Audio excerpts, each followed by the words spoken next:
بسم اللہ الرحمن الرحیم اللہم صلی علی محمد وعلی آلہ واصحابہ وسلم۔ ہم آج کی یہ ویڈیو آیت الکرسی کے نام کر رہے ہیں کیونکہ یہ حقیقت ہے کہ آیت الکرسی ایک ایسا روحانی خزانہ ہے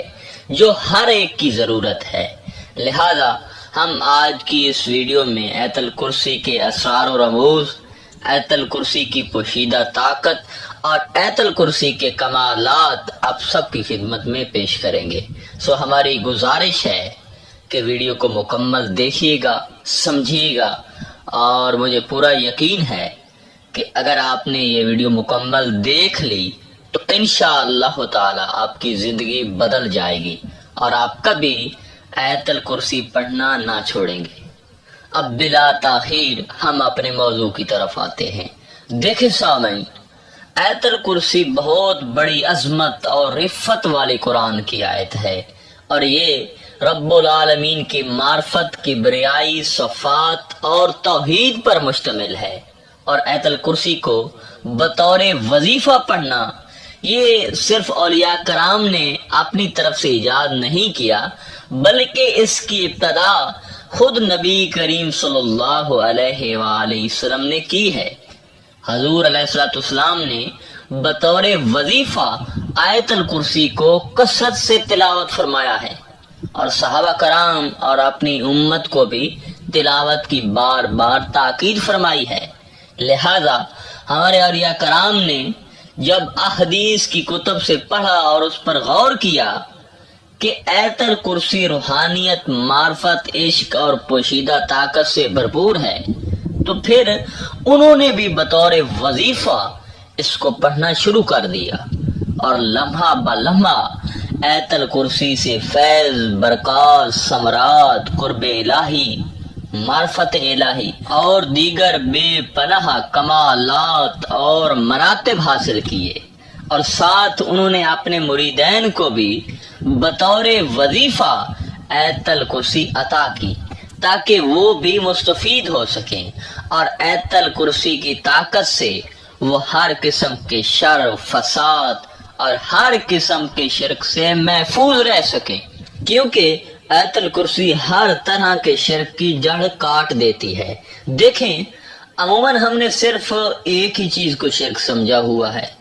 کہ اللہ کے علاوہ کسی کو سجدہ کرنا، عبادت کرنا یا کسی کو معبود سمجھنا شرک ہے۔ بے شک یہ شرک عظیم ہے، مگر اس کے علاوہ بھی شرک کی بہت سی اقسام ہیں، اور ہم دن میں اکثر کبھی انجانے میں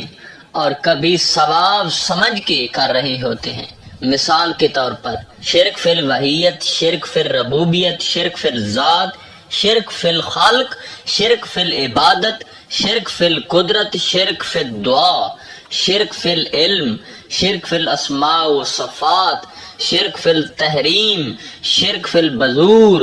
اور شرک فی الحلف وغیرہ۔ دیکھیں، یہ بہت خطرناک ہیں کیونکہ ان کی سمجھ بھی نہیں آتی، مگر یہاں ایک سوال پیدا ہوتا ہے کہ اب جو بندہ ان میں سے کسی بھی شرک میں ملوث پایا جاتا ہے، اب وہ کیسے مقام ولایت تک پہنچ سکے گا؟ کیسے اسے اللہ کی معرفت نصیب ہوگی؟ کیسے اسے روحانیت کی اعلیٰ معراج نصیب ہوگی؟ کیسے اسے قلبی سکون نصیب ہوگا؟ کیسے اسے دکھوں، بیماریوں، پریشانیوں، بے چینیوں اور جادو ٹونا وغیرہ سے نجات اور افاقہ نصیب ہوگا؟ دیکھیں، عموماً ہم سے انہی بتائی گئی اقسام میں سے کوئی شرک ہو جاتا ہے، جس کی وجہ سے پھر ہم خوار ہو کر کہہ رہے ہوتے ہیں کہ پتہ نہیں ہمیں منزل کیوں نہیں مل رہی، خدا کیوں نہیں مل رہا، جادو، بیماریاں، پریشانیاں کیوں ہماری جان نہیں چھوڑ رہی، حتیٰ کہ ہم نے یہ وظیفہ پڑھا، وہ وظیفہ پڑھا۔ اب اس کا حل کیا ہے؟ ایسے مخفی شرک سے ہم کیسے بچ سکتے ہیں جو روزانہ ہم سے ہو رہا ہے؟ تو محترم سامعین، اس کا حل صرف آیت الکرسی ہے۔ یہ اس کی ذات کی مہربانی ہے، ہمیں آیت الکرسی جیسی نعمت سے مشرف فرمایا۔ دیکھیں سامعین، آیت الکرسی میں وہ طاقت ہے کہ ہماری ہر کمی، کوتاہی، ہمارے کیے گئے ہر شرک کو یہ جڑ سے کاٹ دیتی ہے، اور جب انسان آیت الکرسی پڑھتا ہے تو انسان سے جو غلطی سے کوئی بھی مخفی شرک سرزد ہوا تھا تو اس کی خود بخود تردید ہو جاتی ہے، اور اللہ تعالیٰ سوچتا ہے کہ میرے بندے نے ہر شرک اور ہر چیز کی نفی کر دی ہے، لہذا پھر بندہ نعمت خداوندی اور انعام خداوندی کا مستحق ٹھہر جاتا ہے اور اس پر کرم کی انتہا ہو جاتی ہے، کیونکہ آیت الکرسی کا پہلا لفظ اسم اعظم ہے۔ حضور سلطان العارفین حضرت سخی سلطان باہو نے اللہ ہو اور ہو کو اسم اعظم قرار دیا ہے، اور آیت الکرسی میں پہلا لفظ اللہ ہو، اور یہی اللہ ہو اسم اعظم دلوں کا چین ہے۔ اللہ ہو میں نور ہے، ولایت ہے، اور آیت الکرسی کا یہ پہلا لفظ معرفت الہی کا خزانہ ہے، اسی میں روحانیت کی معراج چھپی ہے، اور آیت الکرسی کے اس پہلے لفظ میں ہی وہ طاقت ہے کہ کائنات کی ہر چیز اس کے آگے بے بس ہے۔ اور آیت الکرسی کا پہلا لفظ اگر انسان اخلاص کے ساتھ پڑھ لے تو یقین کرے کہ صدیوں کی مسافت انسان ایک لمحے میں طے کر لیتا ہے اور وہ اللہ کا محبوب بن جاتا ہے۔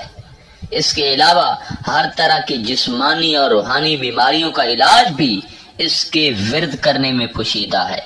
اور یہ انسان کو شیاطین، جن، جادو، نظر بد سے تو بچاتی ہے، ساتھ ہر اس حالت میں بھی یہ کام آتی ہے۔ مثلا بہت زیادہ غصہ، گندی اور ناجائز شہوت کا بھڑکنا، بد نظری کی طرف مائل ہونا، کسی سے فضول جھگڑا یا گالم گلوچ کرنا، ایک دم مایوس ہو کر بجھ جانا، غیر اللہ میں سے کسی کے خوف یا ڈر کا مسلط ہونا، وغیرہ وغیرہ۔ اسی طرح الحی القیوم بھی صفات کا اسم اعظم قرار دیا گیا ہے، اور یہ صفات کا اسم اعظم بھی آیت الکرسی میں آتا ہے، اور جو شخص آیت الکرسی کو اخلاص کے ساتھ اور یہ صفاتی اسم اعظم پڑھتا ہے تو پھر اللہ تعالیٰ اپنے بندے پر انہی دو اسموں سے تجلی فرماتا ہے، اور بندے پر اس اسم صفت کی تجلی سے اللہ رب العزت کی جمیع اسماء و صفات منکشف ہو جاتے ہیں، اور بندہ اللہ تعالیٰ کی صفت القیوم کی تجلی سے جمیع مخلوقات کی فنا کا مشاہدہ کرتا ہے، یہاں اسے مشاہدہ نصیب ہوتا ہے، پھر یہاں دوئی اٹھ جاتی ہے۔ یاد رہے کثرت اور دوئی کے اٹھنے سے انسان کو، کون سے انسان کو؟ جو آیت الکرسی کو پڑھ پڑھ کے اس کا حافظ ہو گیا، پھر اس کو وحدت حق نصیب ہو جاتی ہے۔ دیکھیں سامعین، آیت الکرسی کو مکمل توجہ، دھیان اور یقین کامل سے پڑھنا ہے۔ تعداد کی کوئی حد مقرر نہیں ہے، بے شک تھوڑی پڑھ لیں، جتنا آسان لگے اتنا پڑھ لیں، مگر جلد بازی نہیں کرنی اور اخلاص کو مد نظر رکھنا ہے۔ آخر میں دعا ہے کہ اللہ تعالی ہم سب کو آیت الکرسی پڑھنے کی توفیق عطا فرمائے، اور ہمیں آیت الکرسی کی برکات سے اللہ رب العزت مالا مال فرمائے۔ انشاءاللہ تعالی ملتے ہیں ایک نئے موضوع میں، تب تک علی نگہبان۔